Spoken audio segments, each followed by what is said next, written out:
దేవునికి మహిమ కలుగును కాక. మన ప్రభువును రక్షకుడైన యేసుక్రీస్తు ప్రభు వారి శ్రేష్టమైన నామములో మీ అందరికి కూడా మా హృదయపూర్వకమైన వందనాలు. ప్రభు మిమ్మల్ని మీ కుటుంబాన్ని బహుగా దీవించును గాక. ఈరోజు ఈ రీతిగా దేవుని వాక్యాన్ని అందించే భాగ్యం దేవుడు నాకు ఇచ్చినందుకు ప్రభుకు మహిమ కలుగును గాక.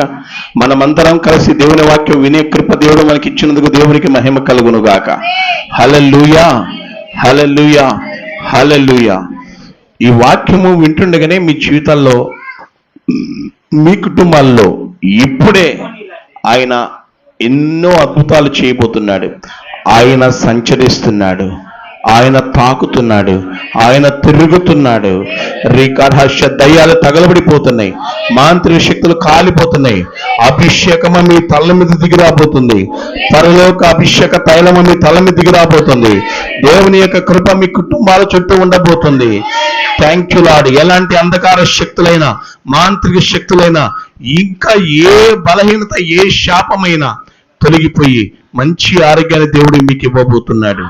ఈ వాక్యం వింటుండండి, దేవుడు గొప్ప కార్యం మీ జీవితాలు జరిగించబోతున్నాడు. ఒకవేళ మారు మనసు లేకుండా వాక్యం వింటున్నారా, పరిశుద్ధాత్మ దేవుడు మీ హృదయాన్ని అలా తాకబోతున్నాడు. మీలో ఒక పశ్చాత్తాపం రాబోతుంది. చేసిన ప్రతి తప్పిదాన్ని ఒప్పుకొని విడిచిపెట్టే ఆ కృపలోనికి పరిశుద్ధాత్మ దేవుడు మిమ్మల్ని నెడుతున్నాడు. ఆయనకే మహిమ కలుగును కాక. అపోస్తలుల కార్యము 28వ అధ్యాయము 5వ వచనం.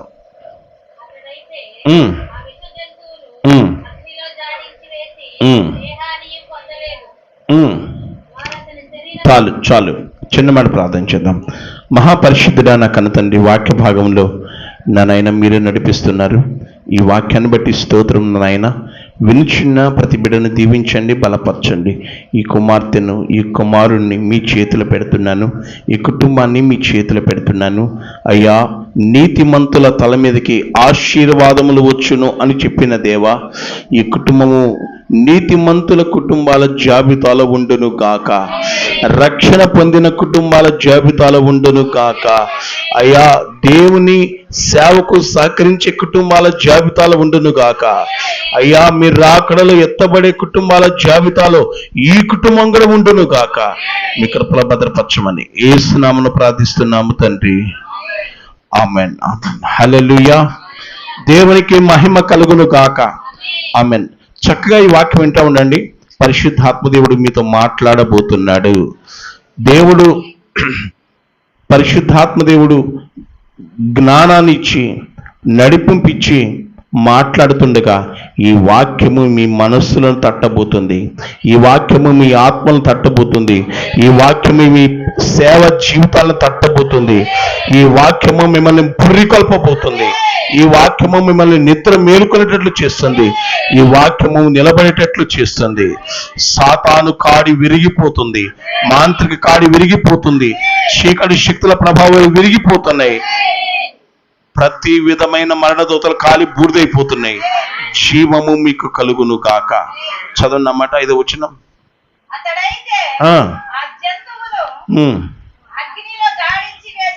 అతడైతే ఆ జంతువును అగ్నిలో జాడించి వేసి ఏ హానియు పొందలేదు. దేవునికి మహిమ కలుగును గాక. ఎవరు అతడు? అసలు ఆ జంతువు ఎక్కడిది? అసలు ఆ జంతువు పౌలు గారిని ఎందుకు కుట్టింది అంటే, మనం మొదటి వచనంలోకి వెళ్ళాలి. త్వరగా మొదటి వచనం.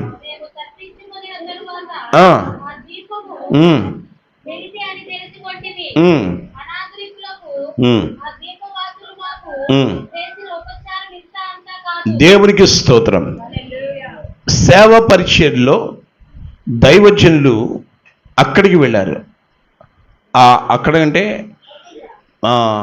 మెలితే అనే పేరు కలిగిన ద్వీపం. ద్వీపం అంటే అర్థం ఏంటి? చుట్టూ నీళ్లు ఉంటాయి, మధ్యలో కొంత భూభాగం ఉంటుంది. ఆ భూభాగంలో నివసిస్తున్న వారు ఎవరంటే అనాగరికులు. అంటే నాగరికత తెలీదు, ఏ విధంగా బట్టలు ధరించాలో వాళ్ళకి తెలియదు, ఏ ఒక ఆహారం తినాలో వాళ్ళకి తెలియదు, ఏ విధంగా ప్రవర్తించాలో వారికి తెలియదు. మనం చూస్తూ ఉంటాం పాత వీడియోస్ కొన్ని. వాళ్ళు తినే ఆహారము కాల్చుకొని తింటూ ఉంటారు. నా చిన్నప్పుడు మా తాతలు కూడా వాళ్ళు అలా చేసేవాళ్ళు, కాల్చుకొని తినేవాళ్ళు. ఇవాళ ఏంట్రా కాల్చుకొని తింటారా అంటారు కదా. అంటే ఆ నాగరికత, అది మన నాగరికత దాటుకుంటూ వస్తున్నాం. అయితే వాళ్ళంటే ఆ నాగరికులు, వాళ్ళకేం తెలియదు. కానీ వాళ్ళు చేసిన ఒక మంచి పని ఏంటంటే, దైవజనులకు వెళ్ళంగానే అప్పుడు పరిస్థితి ఎలా ఉంది, వర్షం పడతా ఉంది, బాగా చలివిస్తుంది. అయితే ఆ అనాగరికులైన ఆ ద్వీపవాసులు అందరినీ సమకూర్చారు. దానికంటే ముందు ఏం చేశారంటే నిప్పురాజు చేశారు కదా. చండి అప్పుడు వర్షం కురిస్తూ చలిగా ఉన్నందున వారు నిప్పు రాజపెట్టి మమ్ముల్ని అందరినీ చేర్చుకొని. దేవునికి స్తోత్రం. అసలు చూడండి ఎంత సంతోషం, ఆహ్లాదకరమైన విషయమో. వర్షం ఒక పక్క, చలి ఒక పక్క, వీళ్ళందరూ గడగడలు ఆడుతూ ఉంటారు. అంతే కదా, వర్షం చలి గడగడలు ఆడుతూ ఉన్నారు. అయితే అనాగరికులైనా వారు ఏం చేశారంట, అక్కడ మంట పెట్టి అందరినీ పోగు చేశారంట. రండి అయ్యగా రండి, చలి కాచుకుంది రండి అని పిలిచారంట. దేవునికి స్తోత్రం. హల్లెలూయా. 20 సంవత్సరాలు 30 సంవత్సరాల క్రితం చూస్తే ఇలాంటి వాళ్ళు కనబడేవాళ్ళు మనకి. వాళ్ళకి ప్రభు తెలీదు, ప్రభు ప్రేమ తెలీదు, యేసు ప్రభు ఎవరో తెలీదు. కానీ దైవ సేవకుడు అంటే ఎంత గౌరవమో. అయ్యా రండి. అనాగరికులైనా వాళ్ళకి తెలియకపోయినా దైవజను పట్ల మర్యాద, ప్రేమ చూపించే ప్రజలు ఉండేవారు. దేవునికి స్తోత్రం. వీరు కూడా అలాంటి వారే. అయితే వాళ్ళందరూ సమకూర్చారు. తర్వాత వచ్చాను 2వ వచనం.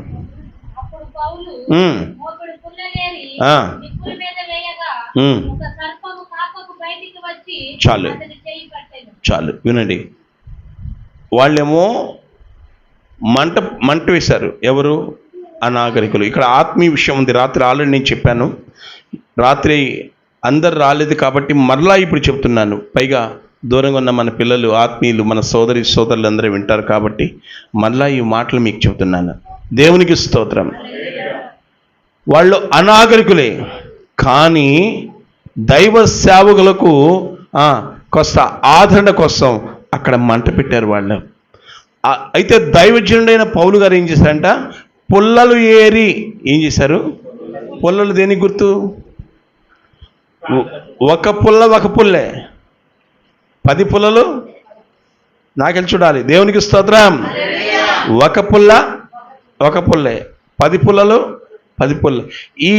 ఈ యొక్క పౌలు గారట మోపడన్ని పుల్లలు ఏరుకొచ్చారంట. ఇన్ని మోపుడు అంటే మోపడంత పుల్లలు ఏరుకొచ్చి ఆ మంటలు వేశారు. అక్కడ నిప్పులు వేస్తే ఆ కాకకు ఒక సర్పము బయటకు వచ్చిందంట. దేవునికి స్తోత్రం చెప్పండి. హల్లెలూయా.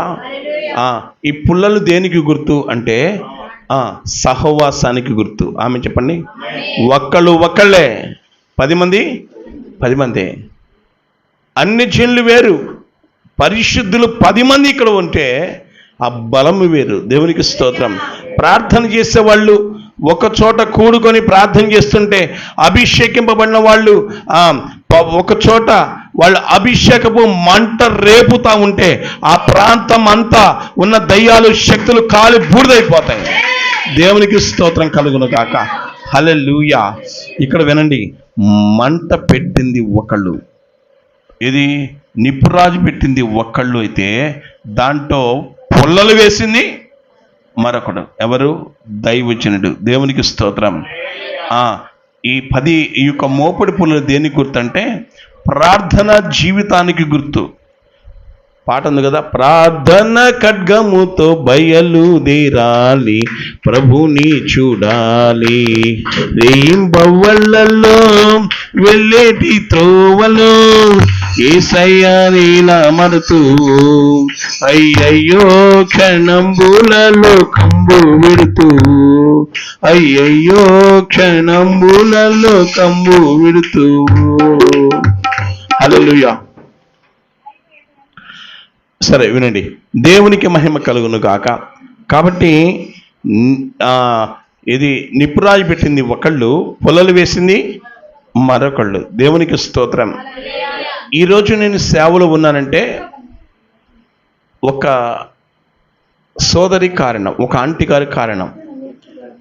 వారు ఎక్కడో పశ్చిమ గోదావరి, తూర్పుగోదావరి జిల్లా నుండి దాదాపుగా 1998వ సంవత్సరం మా ఊరికి వచ్చారు. వాళ్ళు ఇక్కడ పని చేయటానికి వచ్చారు. ఇది ఇటుకల ఫ్యాక్టరీలో పని చేయటానికి వచ్చిన వాళ్ళు మా ఇంటికి పాలకు వచ్చేవాళ్ళు. ఇలా పరిచయం ఏర్పడింది. లక్ష్మి ఆంటీ గారు తెలుసు కదా మీకు? ఎంతమంది తెలుసు? అబ్బుల్ గారు వాళ్ళు తెలుసమ్మా మీకు? రైట్. అయితే ఆ లక్ష్మి ఆంటీ గారు ఏం చేశారంటే, అక్కడ ఆ క్యాంపస్లో వాళ్ళు ఉంటున్నారు, క్రిస్టియన్ క్యాంపస్లో ఉంటారు కాబట్టి అక్కడ సంబంధించిన దైవజనులు ఎవరు? మా ఆత్మీయ తండ్రి స్టెఫన్ గారు. వారిని పిలిపించటం, వారి ద్వారా ఈ స్థలంలో మోపడిని పుల్లలు వేయటం జరిగింది. దేవునికి స్తోత్రం. మోపడని పుల్లలంటే సంఘము, సహవాసము. Thank you lord. అయితే ఎప్పుడైతే వేశారో ఆ కాకకు ఏం వచ్చిందంటే, అక్కడ చదవండి, సర్పం ఒకటి బయటికి వచ్చింది. దేవునికి స్తోత్రం. ఎందుకంటే 10 మంది కలిస్తే ఆ మంట ఎక్కువ అవుతుంది. 10 మంది కలిసి ప్రార్థన చేస్తే ఆ పొగ పైకి లేస్తుంది. ఆ కాకకు తట్టుకోలేక సర్పం బయటికి వచ్చిందంట. దేవునికి మహిమ కలుగును కాక. కాబట్టి ఆ కాక దేనికి గుర్తు అంటే పరిశుద్ధాత్మ దేవునికి గుర్తు. దేవునికి స్తోత్రం. ఎవరికి గుర్తు? పరిశుద్ధాత్మ దేవుని గుర్తు. ఎవరి కాకది చెప్పాలి? ఎవరి కాకది? సర్పం బయటికి రావడానికి ఎవరి కాకది? అక్కడ నిప్పులు కాకే. ఆత్మీయంగా చూస్తే పరిశుద్ధాత్మ దేవుని కాక. పరిశుద్ధాత్మ దేవుని కాకకు మాంత్రిక శక్తులు నిలబడజాలవు. పరిశుద్ధాత్మ దేవుని కాకకు అంధకార శక్తులు నిలబడజాలవు. ఆమెను చెప్పండి. పరిశుద్ధాత్మ దేవుని కాకకు దురాత్మ శక్తులు, చీకటి శక్తులు నిలబడజాలవు. అక్కడ ఒక మాట ఉంది, ఆ కాకకు సర్పం ఒకటి బయటికి వచ్చాను. అందించాలి తొందరగా. ఏం చేయాలి? ఏం చేశారు అక్కడ? ఆ కాకకు సర్పం ఒకటి బయటికి వచ్చింది. లోపల ఎందుకు ఉండలేదు చెప్పాలి? అక్కడ వేడి, ఇంకా అక్కడ కాక, అక్కడ నిప్పు. Thank you. అక్కడ మంట. పరిశుద్ధాత్మ దేవుని మంట ఉన్న చోట దయ్యాలు నిలబడలేవు, బయటకు వచ్చేస్తాయి. మనం ప్రార్థన చేస్తూ ఉన్నా అవి బయటకు వచ్చేస్తాయి.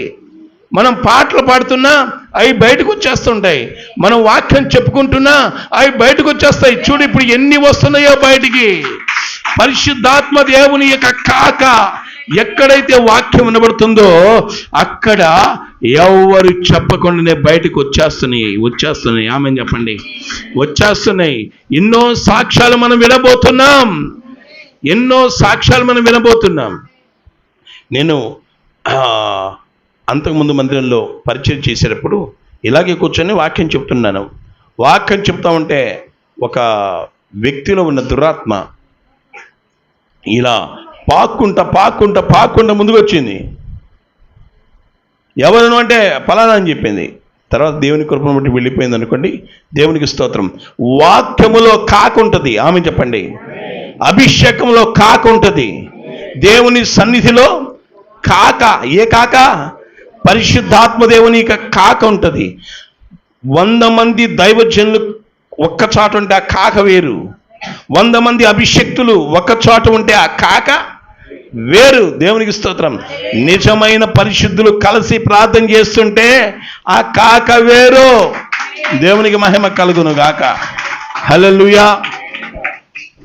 ఇక్కడ మనకు దగ్గరే ఒక ఊరుంది.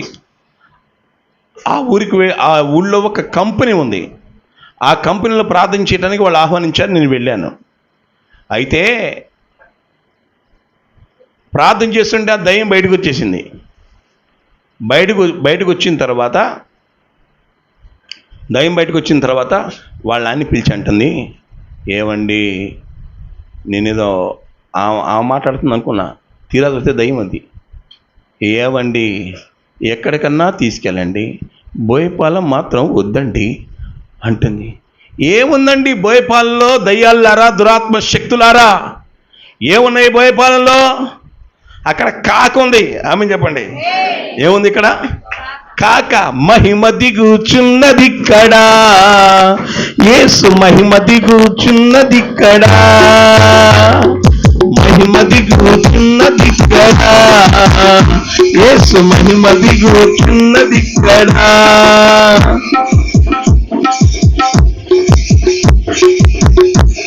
ఓ సూర్యుడా, నీకు మహిమ ఇచ్చినది ఎవరు? ఓ చంద్రుడా, నీకు మహిమ ఇచ్చినది ఎవరు? ఓ సూర్యుడా, నీకు మహిమ ఇచ్చినది ఎవరు? ఓ సూర్యుడా, నీకు మహిమ ఇచ్చినది ఎవరు? ఓ నక్షత్ర రాసులారా, నీకు మహిమ ఇచ్చినది ఎవరు? ఓ నక్షత్ర రాసులారా, నీకు మహిమ ఇచ్చినది ఎవరు? చెప్పాలి. యేసేగా, యేసేగా, యేసేగా, మా యేసేగా, యేసేగా, మా యేసేగా, యేసేగా, యేసేగా, మహిమ దిగుచున్నదిక్కడ, యేసు మహిమ దిగు. ఇప్పుడు మనం ఎట పాడాలంటే, కాక పుట్టుచున్నదిక్కడ, పరిశుద్ధాత్మ కాక పుట్టుచున్నదిక్కడ, లోపలున్నవి ఉండలేవుగా, బయటకు వచ్చి కాలిపోతాయిగా. దేవునికి స్తోత్రం. హాయిగా నిద్రపోను. దేవునికి మహిమ కలుగును గాక. వినండి, ఇక్కడ కాక పుట్టుచున్నది. ఏ కాక? పరిశుద్ధాత్మ దేవుని కాక. దేవునికి మహిమ కలుగును గాక. అదే కంపెనీలో తర్వాత ముందు తెలియదు కానీ నేను నడుచుకుంటూ వెళ్ళేవాడిని. వాళ్ళు శ్రీకాకుళం జిల్లాకు చెందిన వాళ్ళు. ఇప్పుడు అమ్మాయికి మ్యారేజ్ అయింది. అప్పుడు చిన్నపిల్ల అమ్మాయి. వాళ్ళేమో 2 అంతస్తులు 3 అంతస్తులు ఉండేవాళ్ళు. నేను నడుచుకుంటూ వెళ్ళిపోయేవాడిని. వెళ్ళిపోతుండగానే ఇక్కడ కాక అక్కడ తగిలేది. దేవునికి స్తోత్రం చెప్పండి. ఇక్కడ కాక అంటే సేవకుల్లో ఉన్న పరిశుద్ధాత్మ దేవుని యొక్క కాక అక్కడ తగిలేది. పైన 2 అంతస్తు 3 అంతస్తు ఉన్న ఆ దయ్యాన్ని తగిలి భయంకరంగా కేకేసేదంట. ఎందుకమ్మా అలా కేకేస్తుందంటే, మీరు అక్కడ ఉండగానే ఆ దయ్యానికి అర్థమైపోయింది అయ్యగారు. దేవునికి స్తోత్రం చెప్పండి. కాక అలాంటిది. ఈ కాక ఎంతమంది కావాలి? చేతుల పైకెత్తండి. పరిశుద్ధాత్మ దేవుని కాక ఎంతమంది ఉండాలి? ఎంతమందికి కావాలి? దేవుడి మీకు దయచేయును కాక. హల్లెలూయా. రైట్. తర్వాత చంద్రి ఆ కాకకు బయటకు వచ్చింది. ఆ సర్పం బయటకు వచ్చిందంట. ఆ దీపవాసులు ఆగండి. పౌలు గారి చేతికి పట్టింది. అది ఏలాడుతుంది. చూస్తున్నారా? ఇటు చూస్తున్నారా? నాగలి చూడండి. పౌలు గారి చేతికి పట్టింది. ఏది బయటకు వచ్చింది? సర్పం. బయటకు వచ్చిన సర్పం పౌలు గారి చేతికి ఇలా పట్టింది. పట్టిది వేలాడుతుంది. వేలాడుతూ ఉంటే వెంటనే అక్కడున్న ప్రజలు ఊరుకోరు కదా, ఎవరు ఆలోచన ఎవరి ఉద్దేశం వాళ్ళు చెప్తూ ఉంటారు. వాళ్ళు ఏం చెప్పారు చూడండి ఇప్పుడు త్వరగా.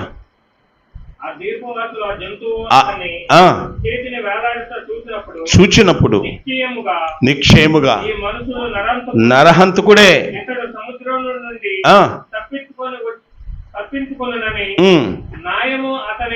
న్యాయమాత అతన్ని వారి ఉద్దేశాన్ని వాళ్ళు అక్కడ వ్యక్తపరిచారు.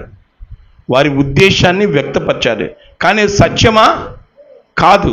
తర్వాత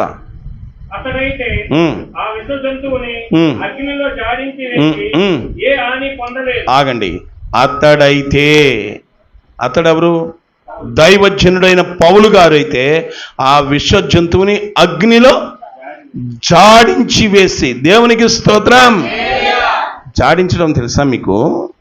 ఎవరికైనా నరాలు గట్టిగా పట్టుకున్నాయి అనుకో, కాలు జాడించరా అంటారు.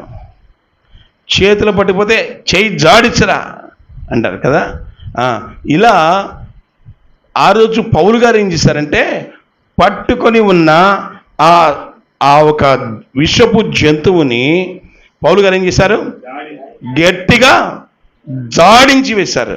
ఎక్కడ పడేటట్లు జాడించి వేశారు? అగ్నిలో. ఆమె చెప్పండి, అగ్నిలో. మనము కూడా సాతాను ఒక్కొక్కసారి నిన్ను పట్టాలని చూస్తాడు, నిన్ను బాధ పెట్టాలని చూస్తాడు, నిన్ను చంపాలని చూస్తాడు, భార్యాభర్తల మధ్య గొడవలు పెట్టాలని చూస్తాడు, ఆ భార్యాభర్తలను విడగొట్టాలని చూస్తూ ఉంటాడు, కుటుంబాల్లో నెమ్మది లేకుండా చేయాలని చూస్తాడు. అయితే నీవు ఏం చేయాలంటే సాతాను శక్తులను జాడించే వ్యక్తిగాను ఉండాలి. దేవునికి స్తోత్రం. చూడండి, అపోస్తల కార్యంలో ఈ మాట ఉంది. ఎక్కడ చదవండి ఒకసారి. రోమపత్రిక చదవండి ఒకసారి. మా వాక్యం చెప్పండి. 16,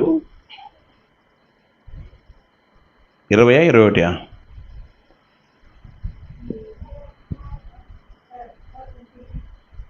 చివరిలో ఉంటుంది ఆ మాట. నీకంటే గొప్పవారు ఎవ్వరు లేరయ్యా, నీకంటే శక్తిమంతులు అనరయ్యా. రేణు వంటి నా బ్రతుకు రేపి నాకు నీ పదగా, లోకమంతు జ్యోతిగా నిలిపినది నీవేగా. రేణు వంటి నా బ్రతుకు రేపి నాకు నీ పదగా, లోకమంతు జ్యోతిగా నిలిపినది నీవేగా. నీ వల్లే మార్చాము, నీ రూపము నిచ్చాము, నీలో నింపుతాము, నీకే స్తోత్రము. మరువలేను ఈ ప్రేమ, వీడలేను ఈ బంధం, మరువలేను నీ ప్రేమ, వీడలేను ఈ బంధం. నీకంటే గొప్పవారు ఎవరు లేరయ్యా, నీకంటే శక్తిమంతులు అనరయ్యా. నీకంటే గొప్పవారు ఎవరు లేరయ్యా, నీకంటే శక్తిమంతులు అనరయ్యా. వాక్యం చెప్పండి. రోమపత్రిక 16వ అధ్యాయం 20వ వచనంలో ఈ మాట ఉంది. సమాధానకర్తయగు దేవుడు సాతానును మీ కాళ్ళ క్రింద శీఘ్రముగా చితక, చెప్పండి, చితక తొక్కించును. తొక్కించును అంటే ఎప్పుడైనా ఎప్పుడైనా ఎప్పుడైనా ఎప్పుడైనా భవిష్యత్తులో ఎప్పుడైనా సాతానును మన కాళ్ళ కింద దేవుడు ఉంచాడు. దేవునికి స్తోత్రం. ఇప్పుడు దేవుడు సాతాను నా కాళ్ళ కింద ఉంచాడు అన్నవాడు దేవునికి స్తోత్రం చెప్పండి. నువ్వు ఎప్పుడైతే రక్షింపబడ్డావో, ఎప్పుడైతే యేసు నీ దేవుడయ్యాడో, ఎప్పుడైతే నువ్వు రక్షణకు వలయంలోకి వచ్చావో, ఎప్పుడైతే నువ్వు పరలోక బిడ్డగా మార్చబడ్డావో, ఎప్పుడైతే నువ్వు పాపాన్ని విడిచిపెట్టావో, ఎప్పుడైతే పరిశుద్ధంగా జీవించడానికి తీర్మానం చేసుకున్నావో, ఎప్పుడైతే సాతానుకు విడాకులు ఇచ్చావో, సాతాను సంబంధమైన పరిచారకులకు లేకపోతే క్రియలకు నువ్వు విడుదల ఇచ్చావో, వాటిని బయటికి నెట్టివేసావు, విడాకులు ఇచ్చావో, ఆ రోజు నుండి నువ్వు దేవుని బిడ్డవు. సాతాను శక్తులను తొక్కే అధికారం దేవుడు నీకు ఇచ్చాడు. ఆమెన్ చెప్పండి. హల్లెలూయా. అక్కడ పౌలు గారు ఏం చేశారు? జాడించి వేశాడు. ఇక్కడ ఏం చెప్తున్నాడు? చితకదొక్కు. దేవునికి స్తోత్రం. చిత తొక్కడం అండి తెలుసా మీకు? ఏంటిది? కచ్చపచ్చ అంటారు కదా మనల్ని. అంటే కాళ్ళు పైకెత్తి తొక్కేయాలి. దేవుడు చెప్పాడు, సాతాన్ని మీ కాళ్ళ కింద పెట్టాను అని దేవుడు చెప్తున్నా ఒక్కోసారి భయం. వాళ్ళు ఏమన్నా చేశారేమో, వీళ్ళు ఏమైనా చేశారేమో. అక్కడ నిమ్మకాయలు ఉన్నాయి, ఇక్కడ చింతకాయలు ఉన్నాయి, అక్కడేమో అవి ఉన్నాయి, ఇవన్నీ భయం. వినండి, మన దేవుడు గొప్పవాడు. దేవునికి స్తోత్రం. సమస్య ఉంటే ఉండని, సమస్యను వైపు చూడదు. దేవుడు కృప నీకు తోడై ఉంది. దేవునికి స్తోత్రం. దేవుడు నీకు తోడుగున్నాడు. అసలు ఆ సమస్యను బట్టి నువ్వు చనిపోవాలా? ఇప్పటికీ చనిపోకుండా ఉన్నావు అంటే దేవుడు నీకు తోడుగా ఉన్నాడని మాత్రమే గుర్తు. హల్లెలూయా. నీకున్న రోగాన్ని బట్టి అసలు నువ్వు భూమి మీద వెళ్ళిపోవాలా. ఇప్పటికి నువ్వు బ్రతికున్నావంటే కృప నీకు తోడై ఉన్నది. దేవునికి స్తోత్రం. దేవుడు తోడై ఉన్నాడు కాబట్టి ఈ రోజుకు నువ్వు బ్రతికి ఉన్నావు. దేవునికి మహిమ కలుగును కాక. కాబట్టి జాడించటం నేర్చుకోవాలి. చెప్పండి, జాడించటం. సాతాన్ని జాడించటం నేర్చుకోవాలి. సాతాన్ని ఎప్పుడైనా మీరు ఫైటింగ్ పెట్టుకున్నారా? సాతాన్తో, దయ్యాలతో ఫైటింగ్ పెట్టుకున్నారా? పోరాటం పెట్టుకున్నారా? పాస్టర్ గారు మనుషులతో పెట్టుకోవడం తెలుసు కానీ మాకు మనుషులతో పెట్టుకోవడం తెలుసు కానీ దయ్యాలతో పెట్టుకోవడం మాకు తెలీదు. ఎఫెస్ పత్రిక 6వ అధ్యాయం ఉంది కదా, మీరు పోరాడున్నది చదవండి. నేను వాక్యాన్ని బట్టి చెప్తున్నాను.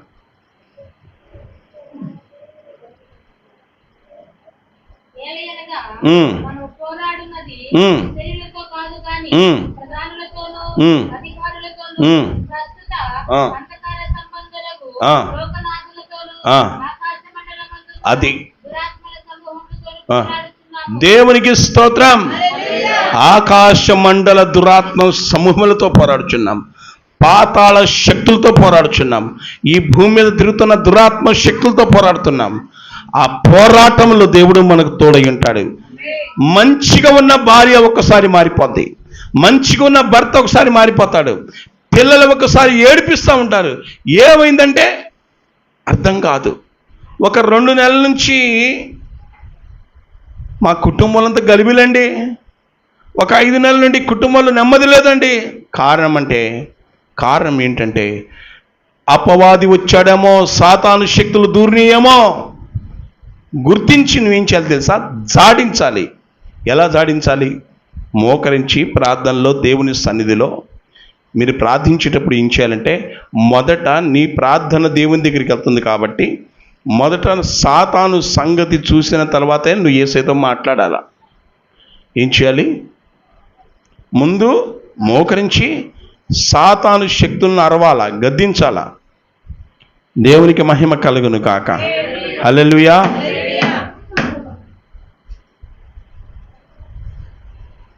సాతాను శక్తులను గద్దించాలా, శపించాలా. దేవునికి స్తోత్రం. ఎలాగో చెప్పి నేను ముందుకెళ్తాను. జాడించాలి, వాటిని జాడించాలి. వాక్కుతో జాడించాలి. ఆమె చెప్పండి. వాక్కుతో జాడించడం అంటే చేతికి పట్టిన ఆ దయ్యమును విడిపించుకోవటమే. నీ కుటుంబానికి పట్టిన దయ్యాన్ని విడిపించుకోవటమే. దైవ జ్ఞానంతో మాత్రమే ఇది సాధ్యం, మనుషుల ఆలోచనతో కాదు. నీ బిడ్డలకు పట్టిన దయ్యాలను జాడించేయి, నీ కుటుంబానికి పట్టిన దయ్యాలను జాడించేయి. నువ్వు మోకరించి ప్రార్థన చేసినప్పుడు ఏం చేయాలంటే, మొదట మోకరించగానే దురాత్మ శక్తులను నువ్వు వార్నింగ్ ఇవ్వాలి, దయ్యాలకు వార్నింగ్ ఇవ్వాలి. దురాత్మ శక్తులరా, యేసుక్రీస్తు నామములో నేను బంధిస్తున్నాను చెప్పండి. బంధిస్తున్నానని చెప్పి వదిలేయవద్దు. నీ శక్తిని, నీ క్రియలను, నీ ప్రభావాన్ని యేసుక్రీస్తు నామములో విరిచివేస్తున్నానని చెప్పండి. ఆమె చెప్పండి. ఏంటది? బంధిస్తున్నా. బంధించడం అంటే అరెస్ట్ చేస్తున్నా. ఎలా? మాట ద్వారా, దేవుని శక్తి ద్వారా. మీకు మాట చెప్తున్నాను, దేవుని పిల్లలకు మనకు కొన్ని సాధనాలు మన చేతిలో ఉండాలి. దయ్యాలతో పోరాటానికి తలపైకెత్తనమ్మా, దయ్యాలతో పోరాటానికి కొన్ని సాధనాలు మన చేతిలో ఉండాలి. ఏమవుతారో చెప్పండి. వాక్యం మన చేతిలో ఉండాలి, తర్వాత ప్రార్థన మన చేతిలో ఉండాలి, సాధనం. ఇంకా యేసు రక్తం మన చేతిలో ఉండాలి, పరలోక అధికారం మనం కలిగి ఉండాలి. దేవునికి స్తోత్రం. నేనేమై ఉన్నానో మనం గుర్తించాలి. దయ్యాలను గద్దించేటప్పుడు నీలో చిన్న పాపము, చిన్న సమాధానం కూడా ఉండకూడదు. దేవునితో, మనుషులతో, అందరితో సమాధానంగా ఉండాలి. నువ్వు పరిశుద్ధతతో మండుతూ ఉండాలి. అప్పుడు సాతాను నువ్వంటే భయపడతాడు. ఇంకో మాట చెప్తున్నాను, నీవు దేవుని గురించి ఎంత ఎక్కువ అర్థం చేసుకుంటావో సాతాను అంతగా భయపడతాడు. వింటున్నారా? ఎవరి గురించి? దేవుడి గురించి నువ్వు ఎంతగా అర్థం చేసుకుంటావో, దేవుడి గురించి ఎంత ధ్యానం చేస్తావో, యేసయ్య రక్షణ గురించి ఎంత తహతహలాడతావో, యేసయ్య గురించి ఆరాటం, యేసయ్య గురించి ఆకలి, ఆయన సన్నిధి గురించి ఆకలి, ఆయన వాక్యములో ఉన్న అభిషేకం, ఆ ఆత్మలో ఉన్న అకృప, పరిశుద్ధాత్మ దేవుని యొక్క ఆ మహిమ నువ్వు ఎంతగా అర్థం చేసుకుంటా ఉంటావో సాతాను అంతగా భయపడిపోతాడు. సాతాను కూడా అన్ని అర్థం చేయబోతున్నాయి. అవును, సాతాను అన్ని అర్థమైపోయినాయి. ఇన్నాళ్ళు నువ్వు నా కుటుంబాన్ని, నా బిడ్డలను మోసం చేశావు, ఇక నువ్వు మోసం చేయలేవు, నిన్ను బంధిస్తున్నాను అని చెప్పాలి. దేవుని స్తోత్రం. బంధించిన తర్వాత చేతులు బంధిస్తున్నా, కాళ్ళు బంధిస్తున్నా, నడుము బంధిస్తున్నా. బంధించిన తర్వాత ఏం చేయాలి? అధికారం కలిగిన దేవుని సేవకులైతే వారికి కొన్ని ఆత్మ ఖడ్గం దేవుడు ఇచ్చుంటాడు. ఆ ఖడ్గాన్ని తీసుకొని వాటిని నరికివేయాలి. దేవునికి స్తోత్రం. ఇది ఆత్మఖండములో జరిగే ప్రక్రియ, కానీ భౌతికంగా కంటి కనబడేది కాదు ఇది. ఇప్పుడు దయ్యము కనబడుతుందా? కనబడదా? వినండి, ఇంకోళ్ళ మైండ్ డైవర్ట్ చేయొద్దు. నీకు దేవుడు మాట్లాడుతానని వింటా ఉండు. దయ్యం కనబడిద్దా? కనబడదా? కనబడే చేతులు ఎత్తండి. కనబడదు, ఈ సంగతి నాకు తెలుసు. కానీ దాని ప్రభావం కనబడదా? దాని ప్రభావం ఎలా కనబడుతుందంటే కష్టాలు, బాధలు, శోధనలు, అసమాధానం, గొడవలు, ఆర్థిక పరిస్థితులు కనబడతా ఉంటాయి. మీకు ఒక మాట చెప్తున్నాను. అక్కడెక్కడో తిరగమాతీశారు, ఇక్కడ మీరు బయట కూర్చున్నారు. వాళ్ళు తిరగమాత వేశారని తెలియదు. ఆ తిరగమాత మాడిపోతూ ఉంది. వీళ్ళు బయట ఉన్నోళ్ళు ఏం చెప్తారు తెలుసా? ఖౌ ఖౌ ఖౌ. అప్పుడు తెలిసింది వాళ్ళకి అక్కడ తిరగమాత ఏదో మాడింది అని. అది తెలియక ముందు ఎవరిని వచ్చారనుకో, అమ్మా ఎందుకు దగ్గుతున్నావు అంటే అర్థం కావట్లేదు. తెలిసిన తర్వాత ఆ పదార్థాన్ని పక్కకు తీసేసిన తర్వాత అప్పుడు వీళ్ళు ఊపిరి పీల్చుకుంటారు. సాతాను యొక్క ఆ చీకటి శక్తుల యొక్క ప్రభావాలు అలాగే ఉంటాయి. కంటికి కనబడదు. అది ఇంటిలో ఏదో మూల కూర్చుంటుంది, అది ఒంటిలో కూర్చుంటుంది, మనుషులో కూర్చుంటుంది. నేను కొన్ని దయ్యాలు అడిగినప్పుడు దయ్యాలంటే ఈ తలలో గడ్డలు తీసుకొచ్చింది నేనే, బీపీ తెచ్చింది నేనే, షుగర్ తెచ్చేది నేనే అంటే ఇప్పుడు ఏం చేయాలి చెప్పండి? చెప్పండి. సాతాను శక్తులారా చెప్పండి, మాంత్రిక శక్తులారా, పిచాచి శక్తులారా, అంధకార శక్తులారా, వాయుమండల దురాత్మ శక్తులారా, మా ఒక బంధువులు, మా కుటుంబాల మధ్యలో ఉన్న దయ్యాలారా, యేసుక్రీస్తు నామములో మిమ్మల్ని పరలోక అధికారముతో సాతాను శక్తులన్నిటినీ జాడించి వేస్తున్నామో. ఎక్కడ పడే అంతవరకంటే పాతాళ లోకంలోకి జాడించి వేస్తున్నాము. ఆమెన్. పాతాళ లోకంలో జాడించి వేస్తున్నాం. వెళ్ళిపోతాయి, పాతాళ లోకానికి వెళ్ళిపోతాయి. ఒక దయ్యం అంటుంది, నన్ను వదిలిపెట్టచ్చుగా అంటుంది.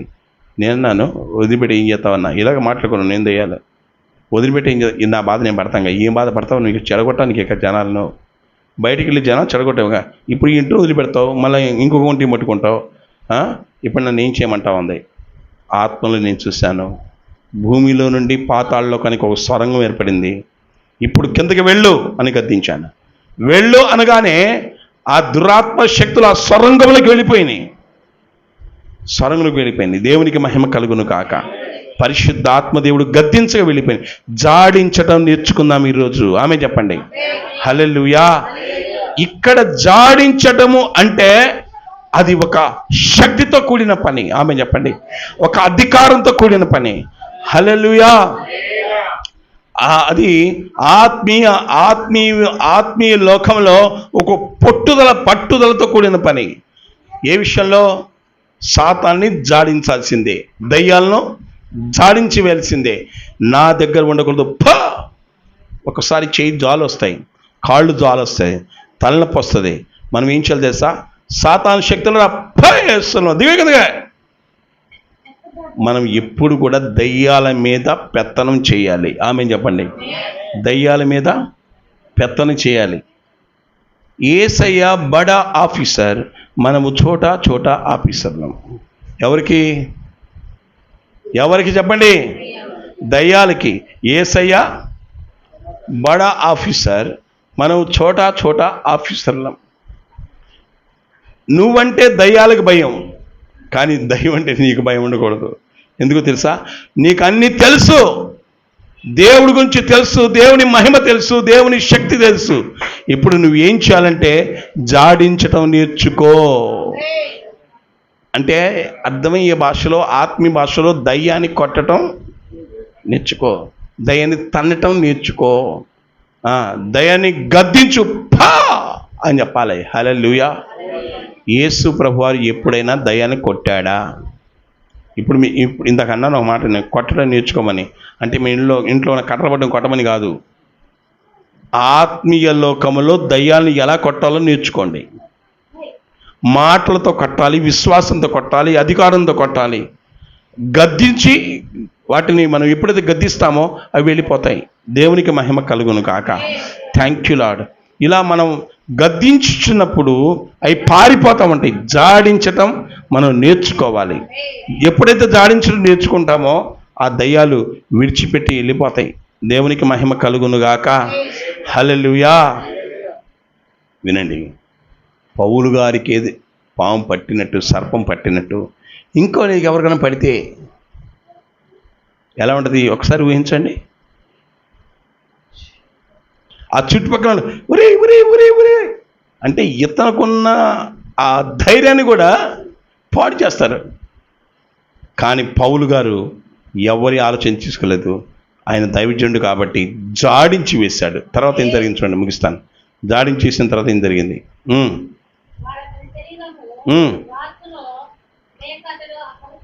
అంటే అవునండి, ఇలా సర్పం పట్టుకుంది కదా, వాళ్ళు ఏం ఊహించారంటే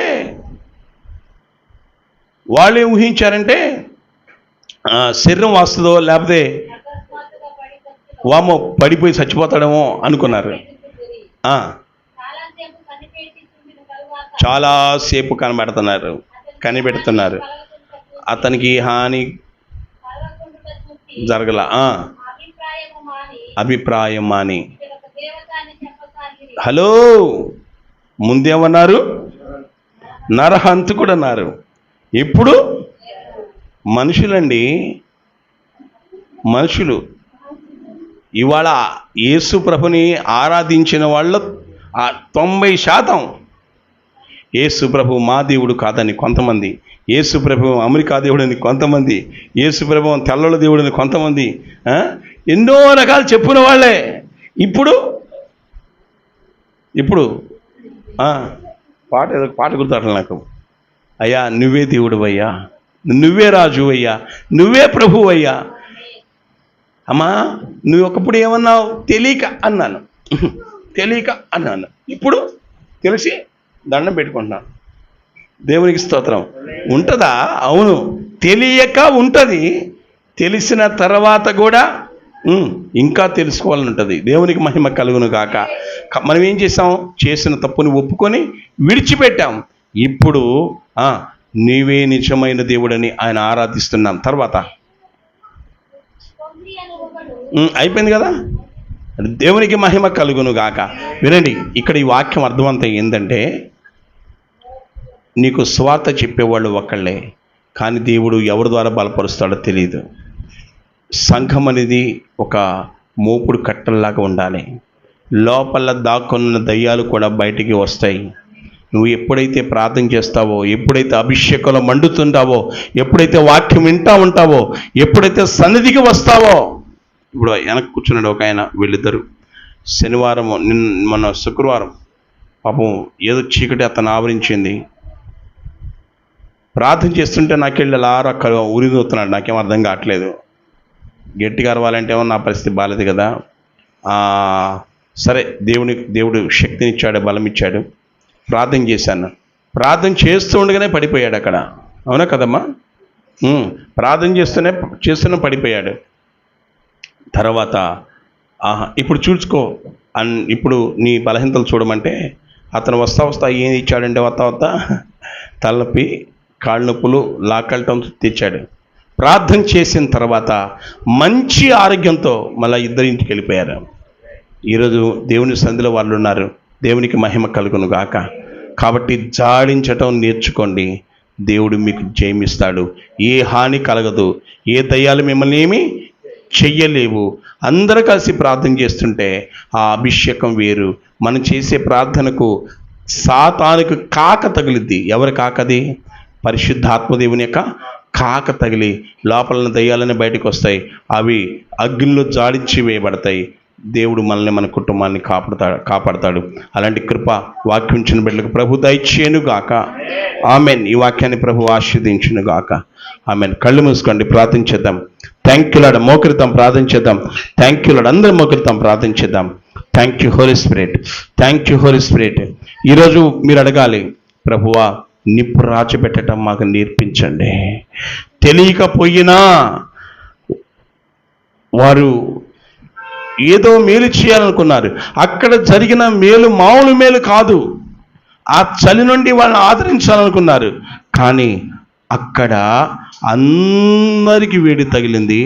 అక్కడ లోపల ఉన్న ఆ ఒక విషపు జంతువు బయటికి రావటం, దైవజనుడు కాపాడబడటం నిజంగా వాళ్ళకి అది ఆశ్చర్యం అనిపించింది.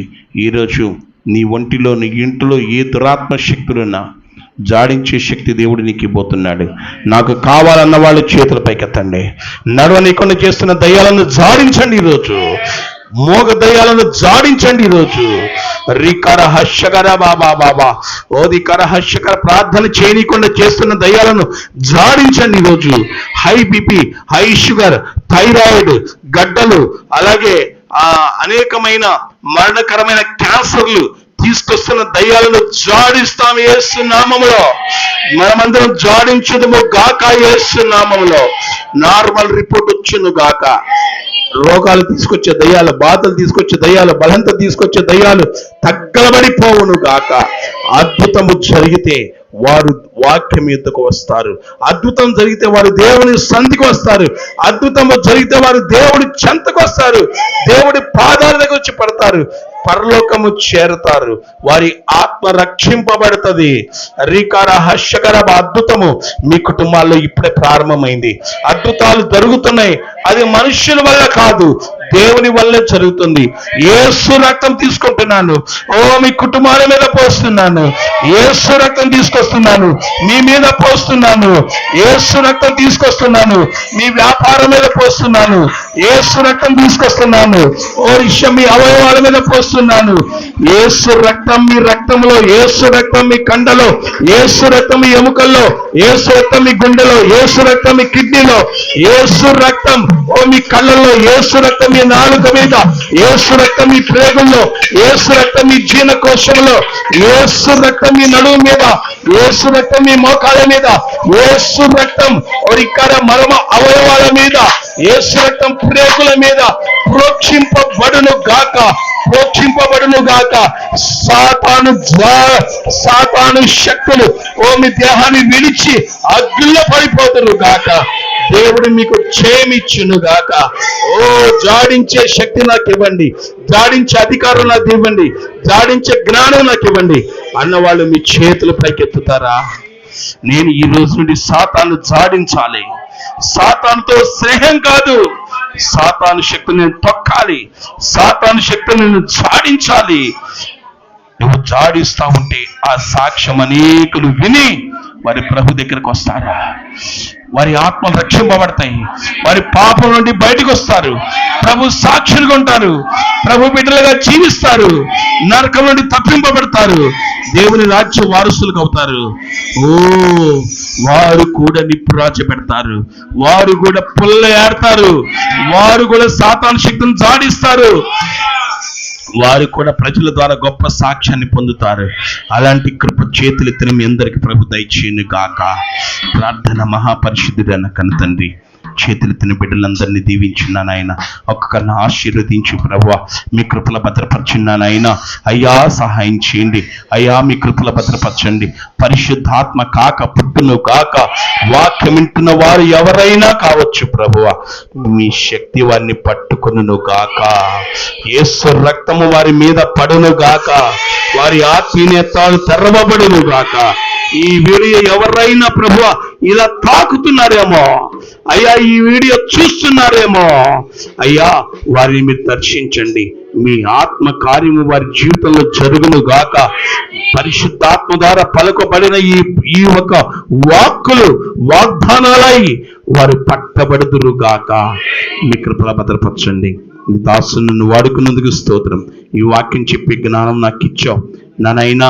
ఈ వాక్యపు శక్తిని బిడ్డలందరూ మోసుకుని వెళ్ళటానికి కృప చూపించమని సమస్త దయ్యాలను బంధిస్తూ నజరుడైన యేసు నామములో ప్రార్థించి అడిగి వేడుకొంచున్న నా ప్రియ పరలోకపు తండ్రి. Amen, amen, amen. Thank you Lord, thank you Lord. ప్రభు మిమ్మల్ని మీ కుటుంబాన్ని బహుగా దీవించును గాక. ఆమెన్. ఈరోజు ఈ వాక్యం మీరు వింటున్నారు కదా, మీకేదన్నా అద్భుతాలు జరిగితే ఆ కామెంట్ రూపంలో తెలియచేయండి. ఈ వాక్యం అనేకులకు పంపించండి. వేల కొలది, లక్షల కొలది ప్రభు గుర్చిన సాక్ష్యాలు మనం వినబోతున్నాం. నేనైతే మీకు దూరంగా ఉన్నాను, కానీ పరిశుద్ధ ఆత్మదేవుడు మీకు దగ్గరున్నాడు. యేసు ప్రభువారు మీకు దగ్గరున్నారు. ఆయన మిమ్మల్ని తాకగలడు, ఆయన మిమ్మల్ని ముట్టగలడు, ఆయన మిమ్మల్ని బాగు చేయగలడు. చనిపోయిన వ్యక్తులు కూడా లేపే శక్తిమంతుడు యేసు ప్రభువారు. ఈ వీడియో ద్వారా అనేక జీవితాలను దేవుడు దర్శించబోతున్నాడు. అనేకం తెలియచేయండి, షేర్ చేయండి. ప్రభు మిమ్మల్ని ఆశీర్వదించును గాక. ఆమెన్. అందరికీ వందనాలు.